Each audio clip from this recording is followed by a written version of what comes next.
Ladies and gentlemen, welcome to our research proposal presentation on implicit racial bias and the amygdala. Hello, my name is Pradnya Jagdale from Pune, India. My name is Mila Magrosky from Pittsburgh, Pennsylvania. My name is Vansh Patel from Mason, Ohio. My name is Nina Strasburg from Coburg, Germany. My name is Kevin Tercios from Washington, D.C. Racial discrimination against the Black community is an urgent problem as of right now, affecting the lives of millions of people in the US alone, which recent movements like Black Lives Matter proceed to bring to global attention. In the statistic below, you can see the disproportionate deaths of Black people in comparison to their percentage of the population. To bring in the neuroscientific point of view to this current topic, we asked ourselves, how does implicit racial bias towards African American males measured through amygdala activity relate to varying levels of Instagram usage? Implicit unconscious racial bias is often rooted in fear, of which the amygdala is responsible for, and which areas of activity can be measured through functional neuroimaging techniques like EEG and fMRI when it is stimulated. Can repeated amygdala stimulation associated to implicit racial bias evoked in Instagram content have long-term effects on implicit racial bias? If so, these findings could help in devising approaches to reduce racially motivated discrimination and provide a starting point for neuronal prevention of implicit bias in general, causing widespread effects on a global scale. So let's know a bit more about amygdala. Amygdala is a prominent structure that lies deep within the temporal lobe at a level immediately rostral, that is in front of, to the anterior limit of the hippocampal formation. Damage involving amygdala leads to different behavioral effects involving emotional behavior, that is aggression, rage, and fear, memory through its connections with hippocampal formation, cardiovascular and endocrine functions through its connections with hypothalamus. Most common symptom is the inability to recognize fear in facial expressions, which shows how facial characteristics are have a great influence on amygdala activity. On the basis of this finding, we sum up that differential amygdala activity may be best considered in terms of threat arising through culturally learned associations between Black males and potential threat. So what is already known about the amygdala and its relationship to implicit racial bias? Functional neuroimaging, like fMRI, often went hand in hand with behavioral analysis to measure amygdala activity associated with automatic or unconscious racial bias. The activity signaled threat, danger, or social importance, and research showed that greatest activity was in response to Black male faces, less in response to Black females and Asian women and men, which is particularly interesting because neurological association then reinforces the implicit racial bias of Black men. So more about what is known is that the perception of threat linked to social psychological account of intergroup conflict is culturally learned. It's especially prevalent in the US, where culturally learned associations are rooted in its history and continue to disproportionately affect Black men. No neurological or psychological intervention was successful in inducing a sustained reduction of racial bias for more than a few hours or a singular day, other than one in relation to the PROTUS effect, which showed more successful results. The PROTUS effect is a research phenomenon that examines behavioral changes of changing one's avatar or, quote, virtual embodiment. Another way to measure implicit racial bias is the IAT, Racial Implicit Association Test, which asks the participant to quickly sort words into categories on the left and right-hand sides of a computer, then measures the association between the words and how long it takes to sort them into their respective categories. So as we dive deeper into the amygdala and its connection to implicit racial bias, we see this phenomenon occur where our brain has this natural tendency to look for the maximum amount of information with the least amount of effort. This was explored in a study in 2000, which they found we naturally categorize people into different social groups in order to get the most info about the whole group without tailoring to each individual. But this does lead to stereotypes. And then this translates into the amygdala's responsibility and involvement for this learned emotional response. So this learned emotional response that applies to the whole group will apply to specific individuals and translate to this potential threat response. We also turn to previous studies that have examined how this potential threat response interacts with different races. A study from 2014 found that the most negative implicit IAT test that Mila mentioned also resulted in the greatest difference in amygdala activity with Black faces versus white faces. In a separate study, fMRI results showed a much greater potential threat fear response in the amygdala to outgroup face perception. That is, face perception of those that are of a different race. And the same group perception involved the frontal cortical and subcortical activity, whereas this is a key difference that other group perception also involved activity in the occipital and parietal lobes, not to mention a significant activity in the right amygdala. This shows that our brains are much more involved in perceiving a face that is different from us in the outgroup, and this could translate into a greater potential fear response in the amygdala. What is unknown about implicit racial bias in the amygdala? As this experiment is being conducted, the amount of activity related to implicit racial bias in the amygdala will be measured. How to sustain a possible decrease of implicit racial bias is still unknown. The social networks that we personally have does affect the size of the amygdala. The more social media exposure there is, the greater complex social network a person has.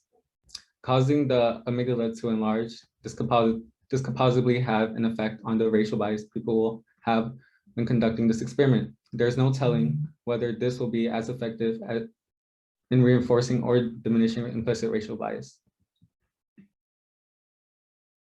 So the first part of the question that we're exploring is whether or not this continued exposure to African American centered Instagram content will actually decrease this potential fear response associated with implicit racial bias. We hypothesize that yes, because this cultural, narrative, and statistical exposure to another demographic, in this situation Black males, will decrease the fear response in the amygdala due to a greater level of trust and familiarity with the other demographic.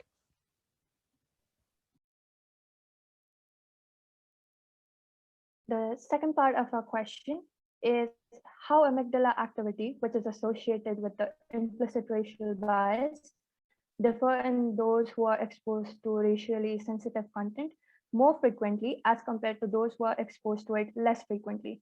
For this question, we have two considerations. That is, those who are exposed more show less decrease in amygdala activity, that is due to desensitization, or those who are exposed to it more frequently show greater decrease in amygdala activation due to greater exposure. Our hypothesis is participants exposed more frequently will show lesser decrease in amygdala activity, that is due to desensitization towards the content.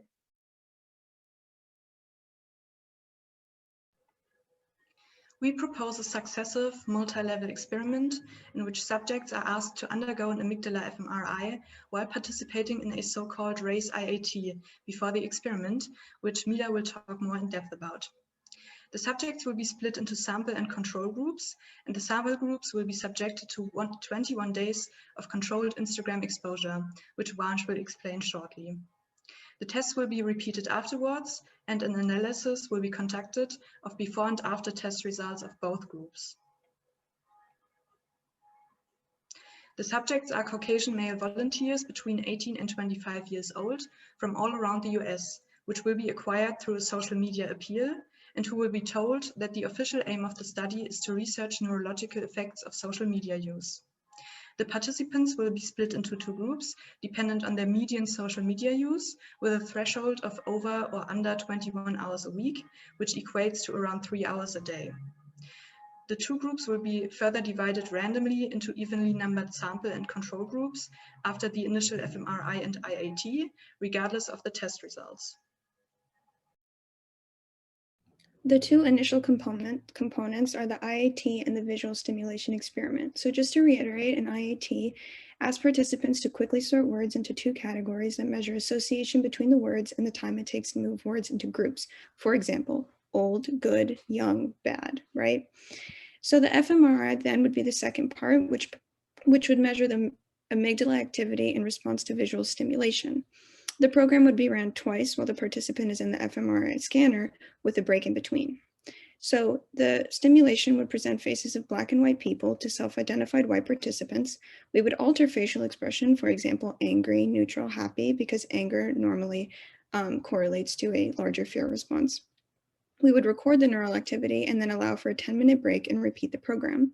Afterward, we would measure the decrease in activity between in-group and out-group faces. The break is the most important because the repeated program detects whether or not a participant is more familiarized to in-group and out-group faces and expressions. For example, a participant will most likely show less amygdala activation for in-group faces and the same activation for out-group faces the second time around. The repeat step will only need to be done once and then again twice after the 21-day exposure.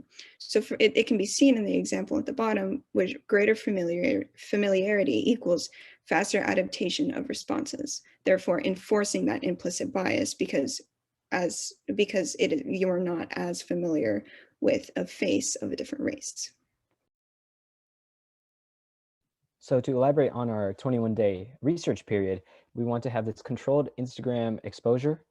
2 experimental groups will be exposed to African-American centered content, and 2 control groups will have simply normal social media feeds. The 2 experimental groups will be exposed to Black art and media, awareness to different negative things affecting the Black community through the form of statistics and real narratives, and countering stereotypes such as Black criminality, attitudes, and social class.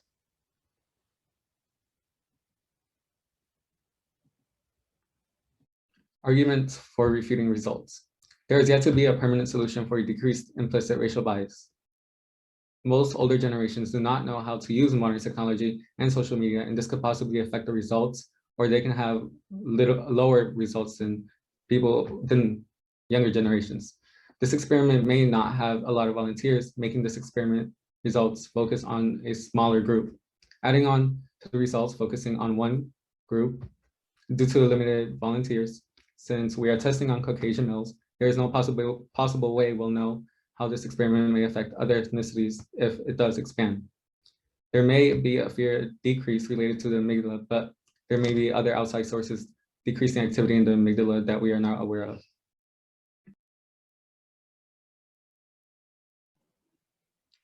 Possible ethical implications of this experiment could be that explicit consent by the volunteers needs to be given before social conditioning in the sample group via the controlled Instagram exposure, since conditioning changes neuronal networking, affecting other brain areas and networks, and therefore altering behavior on a long-term basis.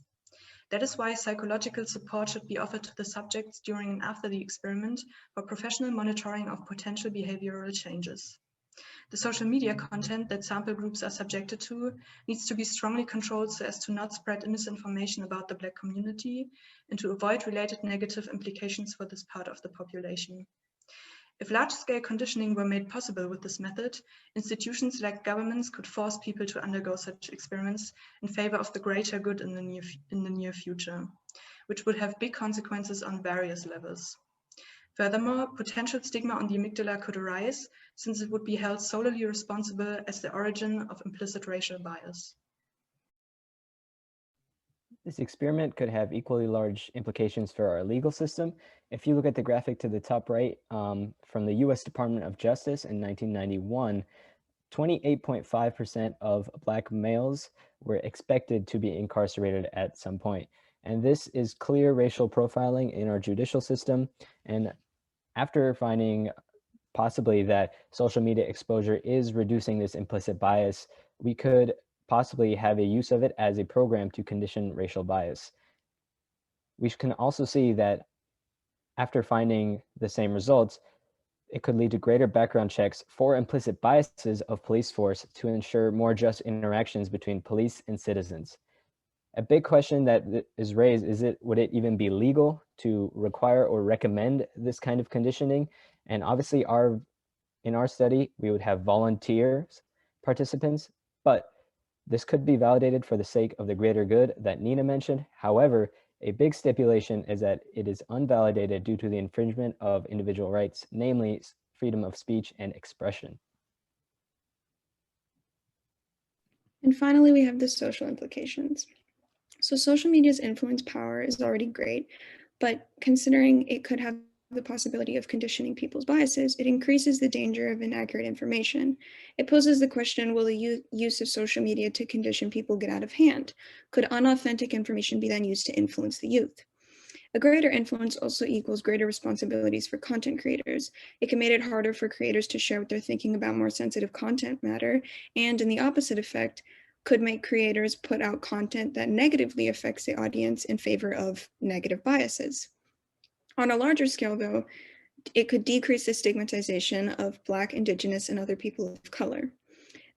Which then correlates to the question, what would it mean if some people subjected themselves to conditioning and others didn't?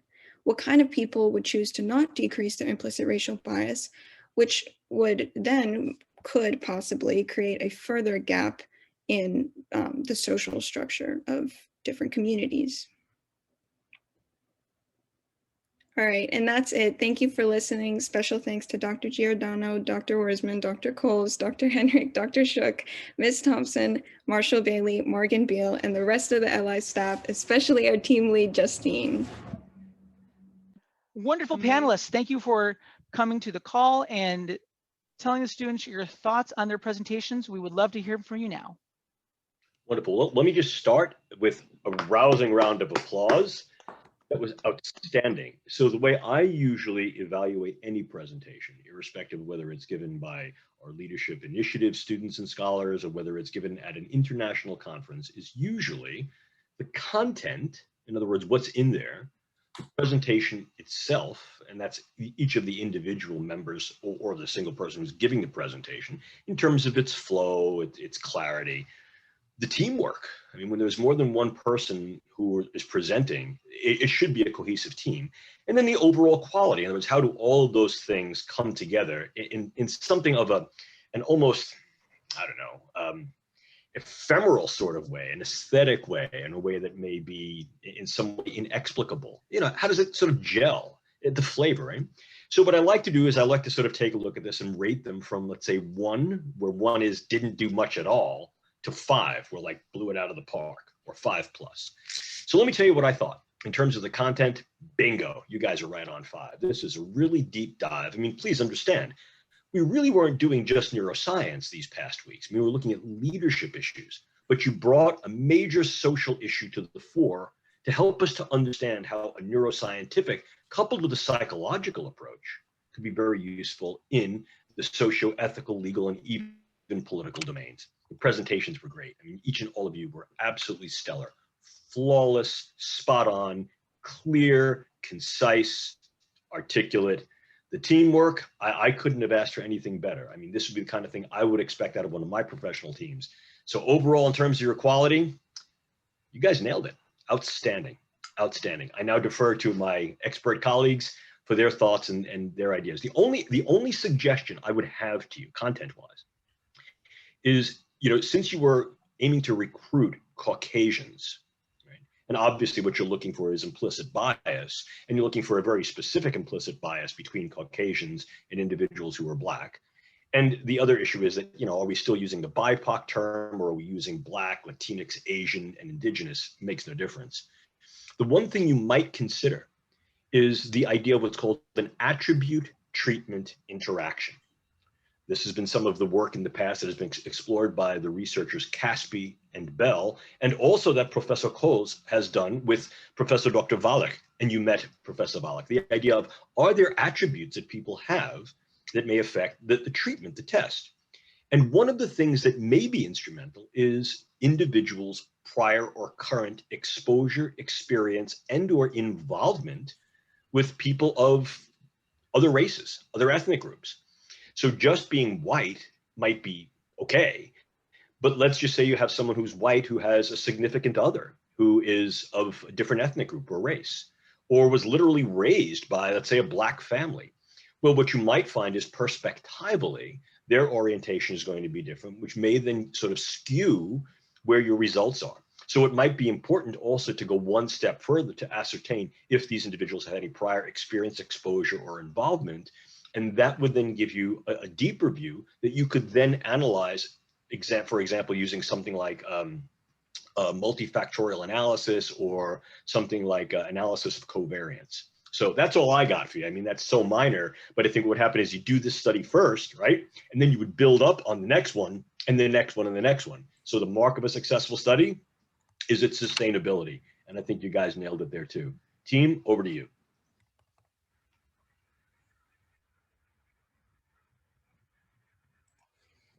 Well, I could go first because I do have a natural segue to Dr. Giordano, if that's all right.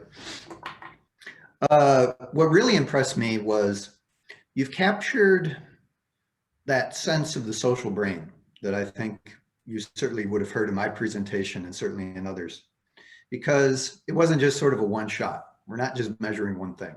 We're measuring the interactions of various parts of the brain.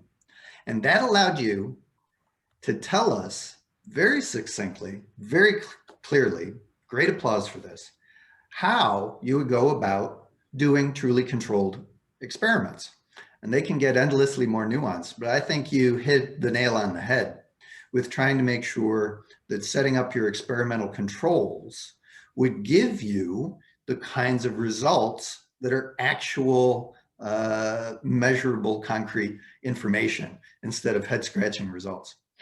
So that was my big note on what I was looking for and what I heard. So congratulations on that aspect of the overall design.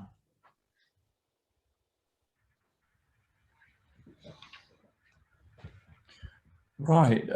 Well, maybe I could add something. I don't know. Is that all right? I think the best that such a presentation can do is make oneself think more on a topic. And this is what this presentation did with me, actually. I think it's very good to take up the issue, of course. And what it made clear to me that media have such a great responsibility for what's happening in people's minds. And I asked myself, for example, in Germany, we always have a situation, you have some news and, for example, a crime was committed, and then the speaker in the radio or on TV would say the crime was committed by a Somalian or by a person from this or that place.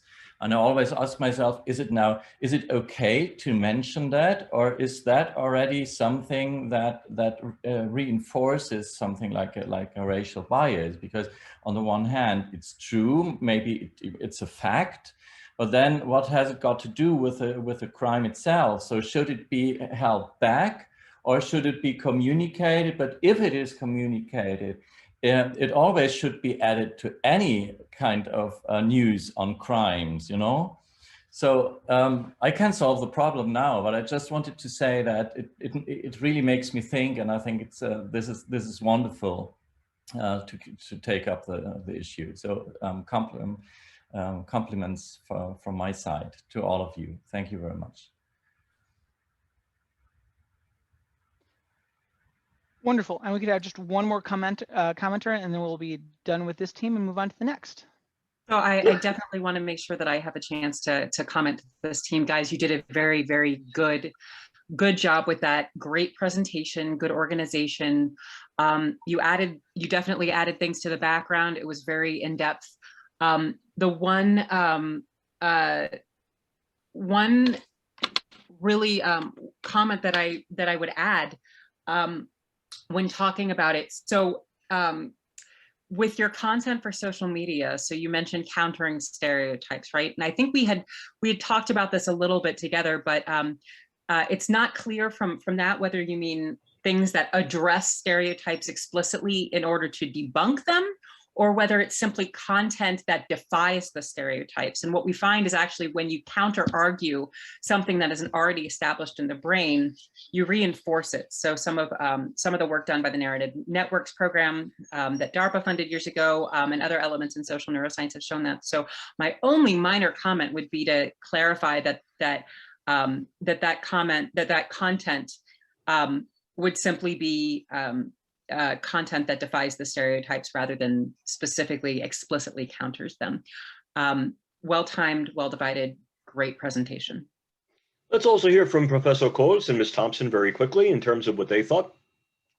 Thank you. Mrs. Thompson, would you want to proceed? Sure. Yes, I just had a couple of comments. First, I was just tremendously impressed Of all the panelists here, I have zero scientific background. And I think it was Albert Einstein who said, if you can't explain something simply, you really don't understand it. And what you did here was start from a basis of zero knowledge, build this up very quickly, and I was able to easily follow your presentation, which demonstrates to me an incredibly solid understanding of your research material. So well done on that. The only other comment I had is, again, I'm the only one on the panel who does not have a doctorate, although I'm working on one. And I very recently sat through a series of research proposals by doctoral level students. Of all of them, yours would have blown them all out of the water, and I include my own in that. So congratulations, extremely well done. Yeah. Let me add to this. I was really excited when I heard about your topic, and I can congratulate you for a brilliant job. I mean, you've clearly done your homework. So hooray from Germany. You made my day. This is a great proposal. It's very timely. As we speak, we're having this discussion in Germany. Nina is nodding because last Friday, unfortunately, there was a knife attack in the close by city of Würzburg. And so this is right on the spot. This is what we are currently discussing. I'm not going into details, but clearly, I mean, this has some histories of the past. For example, we were looking into unconscious biasing control in companies and things like that, and this has a long and debated history. But I think you really nailed it down, and it is clearly that research of that caliber is to be expected one of the most important issues, not only on a societal but also on a political level. And if I have only one minor remark from the viewpoint of psychology. You know me a bit. I'm pretty much interested into personality psychology, and what I would always suggest is that you add a personality traits, so as to add a personality traits to the picture, because that might actually influence how we look upon it. It may well be that introverts and extroverts have a completely different mechanism of sort of being influenced by the type of biases you're actually speaking about. And this is something that is of utmost importance, and we have just begun to look into that, and we don't know the mechanisms, but I think this is what needs to be scrutinized in much more detail in the future. And you've paved the way. You've shown venues for future research. Hooray! Bravo to all of you. Good job. Outstanding job. You're muted. Marshall, you're muted. Marshall. I'm depressed. Oh man, come on, technology. Okay, so what I'm saying is I'm moving everyone over to panel. So Morgan, I'm moving you over. And then Morgan, you're gonna move everyone out of here. And then I'm going to triple check the recording to make sure it's perfect. I'll jump back in and run the next call. Morgan, you should be able to let me just in now moving forward. That way we've fixed the settings. So let's wait for Morgan to jump on over here. And then Morgan, you're here. Morgan, you are now the host. Enjoy all that power. Guys, one more time, you were amazing.